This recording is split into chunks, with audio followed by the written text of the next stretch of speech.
L'avalanche de chiffres alarmants sur la situation économique était attendue, mais elle aura eu raison du rebond des derniers jours sur le marché actions. Après avoir démarré la séance dans le rouge, le CAC 40 s'est enfoncé en territoire négatif pour terminer à moins 3,76% vers les 4353 points. Les indicateurs qui témoignent de l'ampleur des dégâts de la crise sanitaire sur l'économie commencent à s'accumuler. En France, les ventes au détail en mars ont chuté de 24%, une baisse qui atteint plus de 43% pour les produits industriels.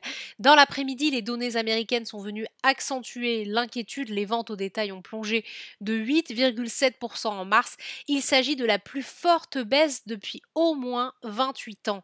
À l'issue de cette séance, seules 4 valeurs de l'indice CAC 40 sont dans le vert. Danone affiche une hausse de 1,21% à la faveur d'un relèvement de recommandations de Crédit Suisse. Publicis est de son côté lanterne rouge de l'indice, moins 9,58%, suivi par Sodexo, moins 9,35%.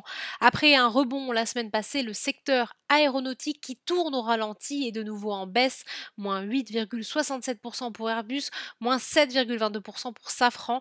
La chute pourrait bien être partie pour durer, à en croire une étude du cabinet Arkery Strategy Consulting qui note que la demande d'avions neufs devrait baisser de 40 à 60% sur les 5 prochaines années.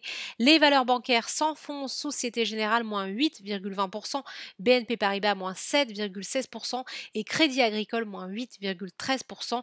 Il faut dire que les investisseurs réagissent à la publication des résultats du premier trimestre des banques américaines comme JP Morgan ou Wells Fargo qui provisionnent des milliards de dollars face au risque de défaut sur les crédits.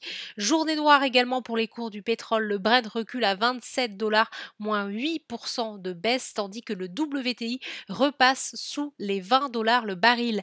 L'Agence internationale de l'énergie prévoit en effet une baisse de la demande de pétrole de 29 millions de barils par jour en avril par rapport à la même période l'an dernier.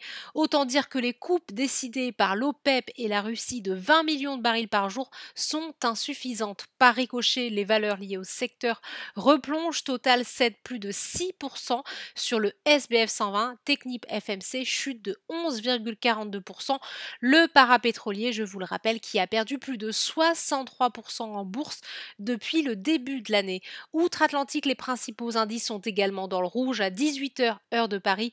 Le Dow Jones recule de 2,65%, le Nasdaq de 2% et l'indice plus large S&P 500 perd 2,65%. Voilà, c'est tout pour ce soir. N'oubliez pas, toute l'actualité économique et financière est disponible sur Boursorama. À demain.